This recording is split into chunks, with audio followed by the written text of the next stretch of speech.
Coucou tout le monde, j'espère que vous allez bien. Je reviens cette semaine avec un nouveau témoignage pour glorifier le Seigneur Jésus-Christ comme toujours.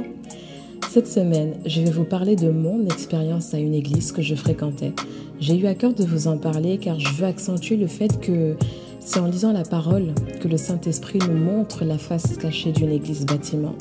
Aucune église n'est parfaite, mais il faut savoir s'éloigner, se détacher, se séparer de celles qui ne donnent pas la vraie nourriture spirituelle comme il se devrait. Quelques mois après ma conversion, je tenais absolument à trouver une église, car n'ayant pas suffisamment la connaissance de la parole, je me disais qu'une chrétienne sans église, c'est comme si on l'amputait d'un membre. J'ai donc effectué quelques recherches sur Internet et suis tombée sur une église pas trop loin de chez moi qui me semblait bien. Elle me semblait bien pourquoi ? Parce qu'elle me paraissait dynamique, de par les différents programmes prévus en semaine, et aussi par les diverses activités prévues pour les jeunes. Donc elle symbolisait l'église impliquée dans la marche chrétienne. Et cette même église avait une sorte de web TV sur laquelle il parlait de diverses tendances, notamment dans le milieu de la mode. Donc j'étais comme émerveillée par tout ça. Je me suis donc rendue à cette église un dimanche matin et il y avait 3 cultes. Un à 8h, l'autre à 10h et le dernier à midi. J'arrive et puis je vois un stand de nourriture où il y avait sandwich, gâteaux, quiches et des boissons qui étaient vendues vers l'entrée.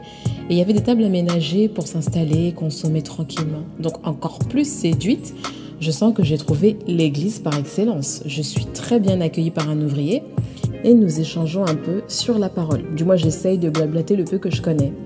Puis, l'heure vient d'entrer dans la salle où se tient le culte et là, je suis bluffée par l'entretien de cette église si brillante, remplie de magnifiques spots lumineux, un hôtel classe. Bref, je me sens chez Papa Éternel, quoi. Tout va bien pour moi. Donc, je m'installe, le culte commence, rien d'anormal. Le culte se passe très bien et m'accroche. Surtout que le pasteur nous enseignait qu'il nous est possible de demander des villas, des voitures, un frigo bien rempli. C'est pas que Dieu est incapable de nous offrir ces choses, mais ce n'est pas cette approche que nous devons avoir à son égard.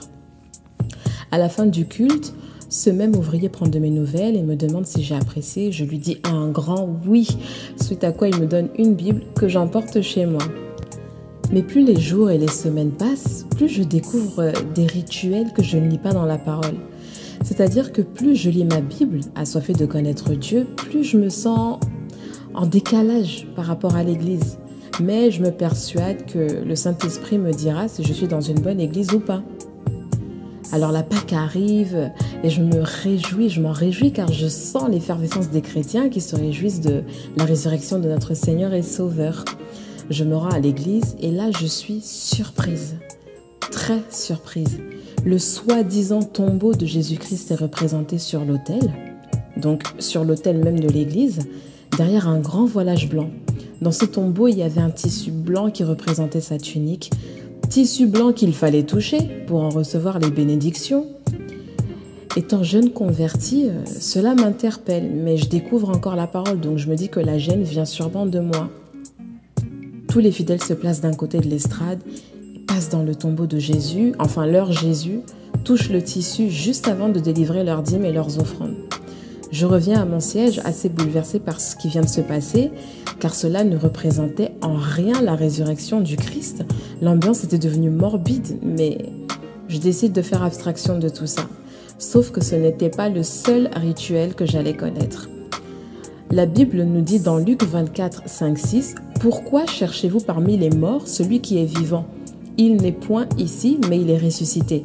Souvenez-vous de quelle manière il vous a parlé lorsqu'il était encore en Galilée. » Dans les prochaines vidéos, je vous détaillerai d'autres points qui m'ont fait fuir cette église. Il va sans dire que je vous dévoilerai le nom de l'église et l'endroit où elle se situe. En attendant, prenez soin de vous et n'oubliez pas que Jésus-Christ est à la porte.